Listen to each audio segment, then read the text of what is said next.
Ever since I was younger, I was into video games. Somebody like the Fuse so I can bring bad news to all these crews who can't NBA jam with the shoe. What's going on, guys? Welcome back to another beer review. How's everybody doing? It's been a couple of weeks since we've done a beer review, it feels like.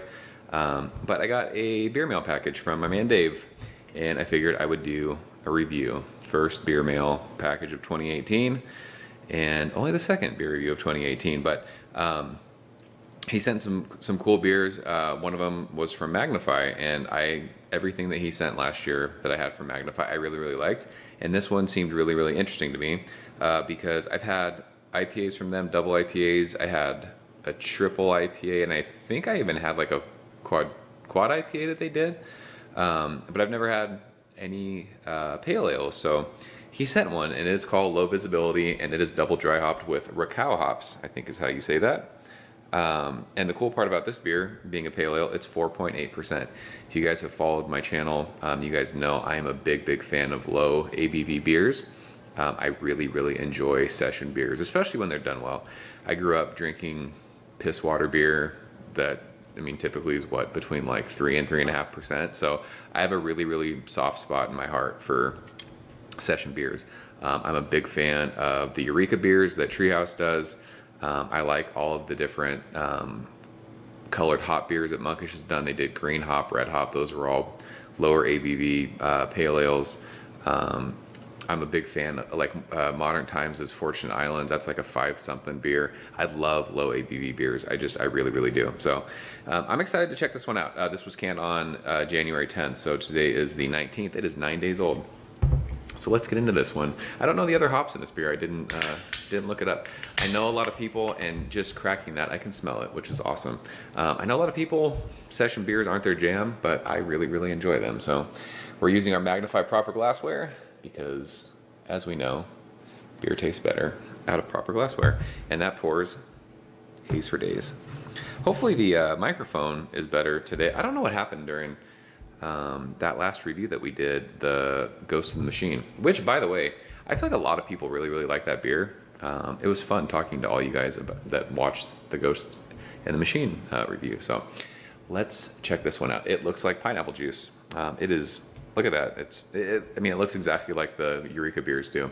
There's about a finger of just a really rocky, bright white head. But yeah, it looks awesome in that proper glassware. I love this glass. It's big and elegant.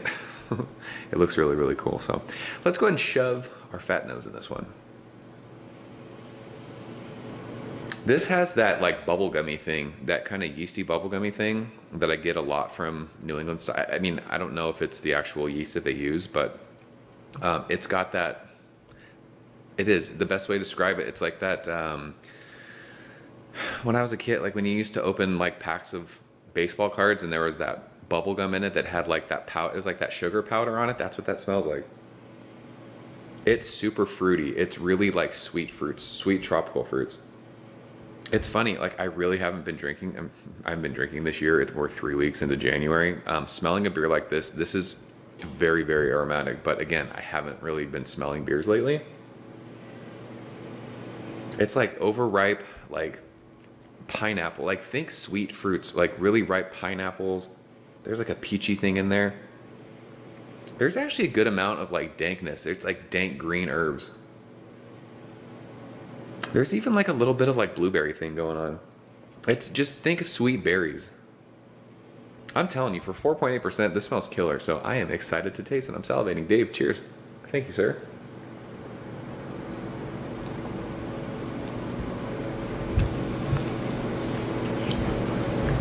So a lot of times, typically with these session beers, they hop the shit out of them. This one's double dry hopped. I don't know if it's the lower alcohol, just like the lower ABV of the beer, that sometimes like the flavors are there, but it's not really forward. It's not extremely, like, I don't know, is pungent the right word on your palate? This kind of does that same thing. And I'll say, I love the Eureka beers. I just love how soft those beers are. Those are pretty flavorful, but they're still, I mean, I don't want to say muted, because muted compared to what? A double IPA that Treehouse brews? Yeah, it's muted compared to that, but compared to other 4.1% beers, it's pretty forward with the flavors. This does that. It's really, really soft up front, but as it goes across your palate, and I don't know if it's because it's double dry hopped, you get a big kind of biting bitterness, like middle of your tongue to finish, but it doesn't stick around, if that makes sense. If you're not into really intensely, and I don't want to say bitter because people think bitter is a bad thing. I've said that when something's really hoppy, it kind of like that acidic kind of citrus thing. I've always said bitter, and I know people have said I'm wrong when I say that, but there's a pretty intense bitterness from the middle of your tongue to the finish of this. And the hops, the flavor of the hops will fade as soon as that happens. So while you're getting like those sweet fruits right in the front of your tongue, by the time it gets to by the time this beer finishes, if that makes sense, it's just kind of like bitter citrus peel. There's a good amount of dankness in this though. This really reminds me of like a West Coast style beer.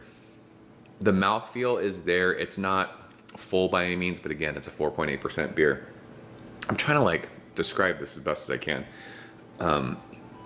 But yeah, you get like these sweet, awesome, like peachy kind of pineapple-y notes like right on the front of your tongue. But by the time it gets to the middle of your tongue, it's just straight like orange peel, grapefruit peel, kind of lemon zest. And that green kind of dank, think like fresh cut herbs, just dank hops. It kind of takes over and it just finishes that way. There's not really much hop flavor left on the finish of the beer, if that makes sense. Hopefully it does. I'm probably getting long-winded with this, but it's not hard to drink these beers, but it's fun to try and kind of describe what they're trying to do with a 4.8% pale ale. I love the sweet fruits that you get right on the front of your tongue, and if they could somehow, and again, I don't know if it's because it's double dry hop, it's just super, super hoppy. If they could have got that flavor to go all the way front to finish of this, it would be really, really good. It just kind of falls short mid palate to finish because you get taken over by that kind of hop bitterness. So yeah, I mean, like I said, I enjoy sub 5% beers. This beer is good. I'm gonna have no problem finishing this, but it just doesn't hold that hop flavor, that awesome like pineapple-y, super ripe, peachy flavor, like right on the front. As soon as you take a sip of it, by the time it hits the middle of your tongue, it's gone, and it's just dank. Think old school West Coast kind of bitter on your tongue. I don't know the IBUs on this. They don't put the IBUs on that, but this is a good beer. I mean, if we're talking session beers, is it up there for me like with the Eurekas? No, I think I gave that beer like a 96 for what it was. I would have no problem like having a case of this in my fridge during the summertime. This would be an awesome session beer to have because you can drink these and you're not going to get shit hammered drunk. So yeah, I mean, this is like an A- beer. It's like 91, 92-ish.